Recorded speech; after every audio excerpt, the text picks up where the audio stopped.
week 9.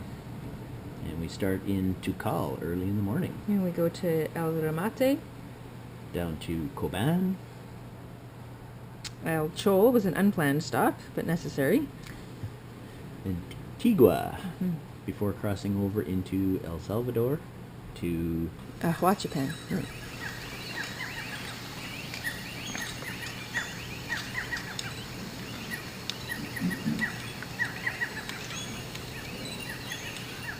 So that was sunrise in Tikal. Yes. That was started at a 4 a.m. tour. We got up. Good thing we camped there the night before. Trekked through the jungle, yeah. This is the main plaza. It's pretty stunning. Yeah, the whole site was just amazing. It was something to see. Cotamundis. Yeah. Yeah, that's what they're called. And there they are. When they cross in a herd. There must have been about 50 of them just cross all at once. They seem to travel in groups, yeah. So back down to El Ramat. Yeah, there's been a lot of flooding in the area, lots of rain. We've seen rain every day for a while. And we met up with Scott and Susan again. Old technology. I've only got the 2. Ooh. It's fat and big and old and... Just like you. Smartass, yeah. We headed down towards Coban. We were going to head to Samuk Champay, but it was cold and wet and rainy.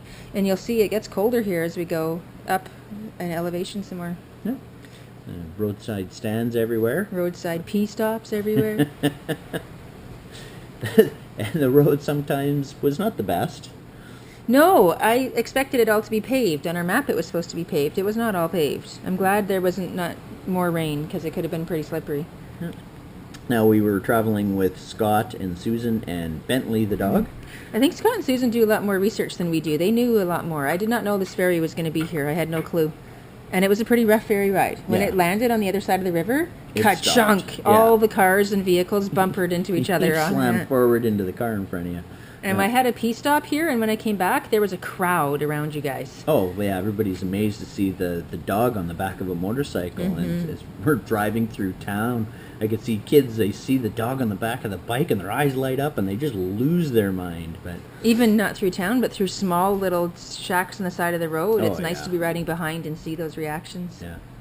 But, the weather got a little cloudy.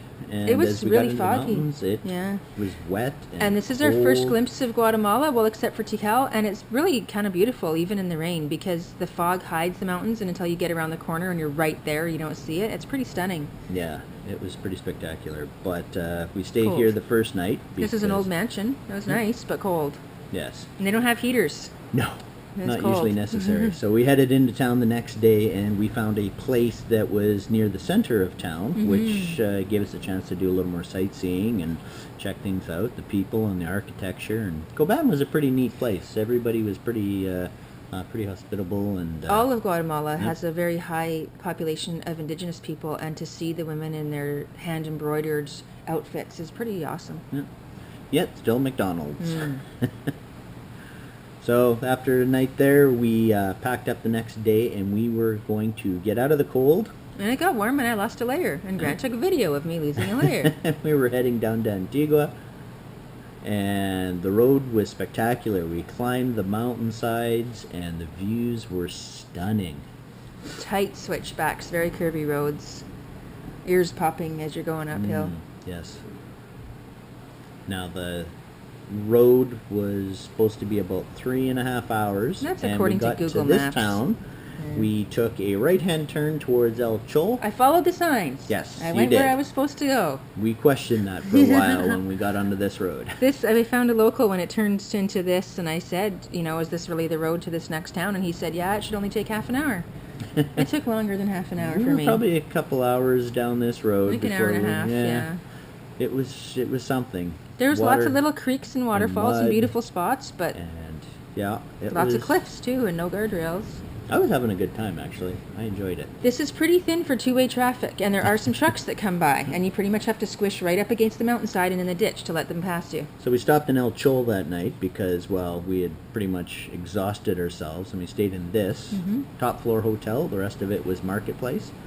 And then back on the damn dirt. Didn't last too long. We were probably another 20, 30 kilometers. With traffic jams. Traffic jams, yeah. Look at their big floppy ears. It was kind of neat. Everybody, including the chicken buses, are vying for space on this on road. this road, yeah. And eventually, when we thought it was never going to end, we hit a small little town, and it turned back into pavement. Yay. It was kind of nice because We were pretty dirty. we were very dirty, and the bikes were sufficient for the task, but it was definitely a long travel all the way down.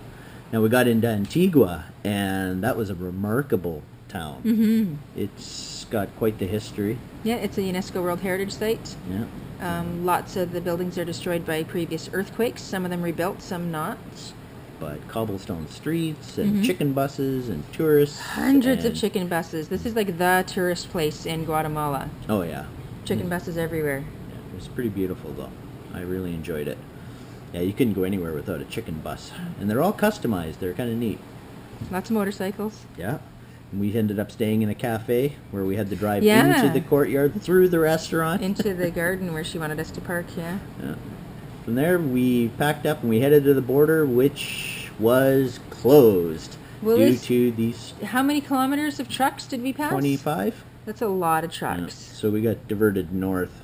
So from apparently that they're border. closed over some dispute Yeah. between the cargo trucks and some tax they want to get paid. But we did make it into El Salvador Mhm. eventually. This is The a next- much nicer border crossing. This guy was pleasant and helpful. This was much nicer. But it was nighttime by the time we finished all the paperwork, which was pretty intense. Yeah, he wanted our registration papers in Spanish. And I'm we like, ended there's up no such thing. in